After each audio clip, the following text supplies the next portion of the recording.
সরকারি হসপিটাল ছিছি বলে, সরকারি স্কুল ভাল লাগে না, কিন্তু সরকারি চাকরি খুব মজা।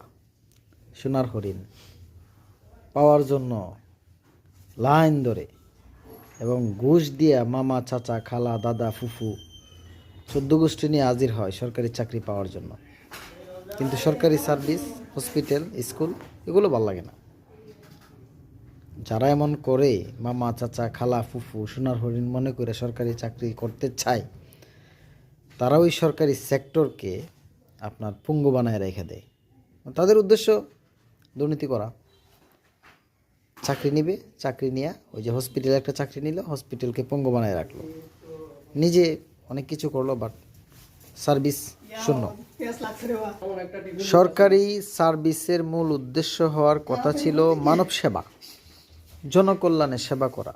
সার্ভেন্ট, প্রজাতন্ত্রের তারা কি সার্ভেন্ট, কর্মচারী, কর্মকর্তা। তারা মানুষের কল্যাণে কাজ করা উচিত ছিল। তারা বিপরীতে কি করতেছে?